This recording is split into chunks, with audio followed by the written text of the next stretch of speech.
नमस्कार, आप देख रहे हैं सत्ता की परख। कांग्रेस के नेतृत्व वाले इंडिया गठबंधन ने अपने उम्मीदवारों की सूची जारी करने की तैयारी कर ली है। कांग्रेस ने अपने 39 उम्मीदवारों की पहली सूची जारी की, जिसमें राहुल गांधी एक बार फिर से वायनाड लोकसभा सीट से उम्मीदवार होंगे। कांग्रेस ने राहुल गांधी को वायनाड से चुनावी मैदान में उतारकर यह साफ कर दिया है कि राहुल अभी यूपी की राजनीति से दूर हैं। राहुल गांधी का वायनाड से उतारा जाना ये साफ दिखाता है कि कांग्रेस दक्षिण के किले में गांधी परिवार का प्रतिनिधित्व रखने के साथ साथ राहुल गांधी को एक सुरक्षित सीट देना चाहती हैं। जिस तरह से बीजेपी दक्षिण के राज्यों खासकर केरल और तमिलनाडु में अपने पैर जमाने की कोशिश कर रही है, उसी को ध्यान में रखते हुए कांग्रेस राहुल गांधी का दक्षिणी राज्य से उम्मीदवारी कहीं न कहीं दक्षिण भारतीयों के लिए एक भरोसे का संकेत है। कांग्रेस सूत्रों के अनुसार कांग्रेस आलाकमान चुनावों की घोषणा के समय राहुल को गांधी परिवार की पारंपरिक लोकसभा सीट अमेठी से भी चुनाव मैदान में उतार सकती है। कांग्रेस की पहली सूची में कहीं न कहीं उदयपुर चिंतन शिविर के प्रस्तावों का असर भी दिखाई दिया। कांग्रेस की सूची में 24 SC, ST, OBC और अल्पसंख्यक वर्ग को तरजीह दी गई है। उदयपुर के चिंतन शिविर में इस बात की मांग पर ही जोर शोर से उठी थी कि पार्टी ने 50% पद या टिकट 50 साल से कम उम्र के लोगों को दिए जाएं।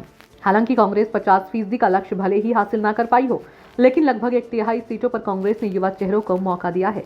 पहली सूची में महिलाओं को 10% से भी कम की हिस्सेदारी मिली। आरक्षित वर्ग के उम्मीदवार उतारकर कहीं न कहीं बीजेपी को घेरने की तैयारी में है। पहली सूची में कांग्रेस ने उन सीटों पर उम्मीदवारी की तस्वीर साफ की है जहां कांग्रेस की मजबूत स्थिति है। केरल में सबसे ज्यादा सीटों पर उम्मीदवारों का ऐलान किया गया, साथ ही नॉर्थ ईस्ट की भी ज्यादातर सीटों पर टिकटों का ऐलान कर दिया गया। कुछ ऐसे राज्य जहां या तो सीटों के तालमेल का काम होना बाकी रहता है या जहां उम्मीदवारों को लेकर बहुत ज्यादा पेंच फंसे हुए हैं, उन सीटों का ऐलान नहीं किया गया। कांग्रेस की पहली सूची में अपने सीनियर नेताओं पर दांव खेला है। छत्तीसगढ़ के पूर्व मुख्यमंत्री भूपेश बघेल, KC वेणुगोपाल जैसे अपने कद्दावर नेताओं को मैदान में उतारकर यह संकेत देने की कोशिश की है कि पार्टी अपने सीनियर बढ़ते हुए और अनुभवी नेताओं पर दांव लगाने से पीछे नहीं हटेगी। कांग्रेस ने ऐसे तमाम वरिष्ठ नेता जो राज्यसभा का सहारा लेकर संसद पहुंचते रहे हैं या फिर राज्यों में छत्रपों की भूमिका निभाते रहे हैं, उन्हें भी मुश्किल वक्त में पार्टी लोकसभा के रण में भेजने की तैयारी कर रही है।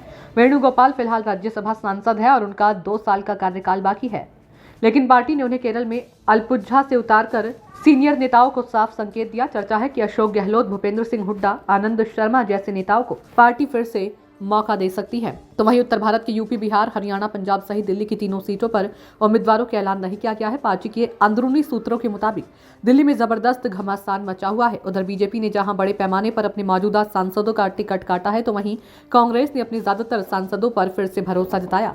पार्टी का कहना था कि उसने उम्मीदवार की प्रतिभा, जीत की प्रबलता और पार्टी की प्रति निष्ठा के आधार पर टिकट दिए हैं।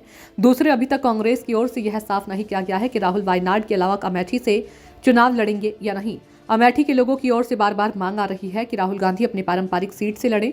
अभी तक उत्तर प्रदेश की सीटों को लेकर कांग्रेस के उम्मीदवारों की स्थिति साफ नहीं है।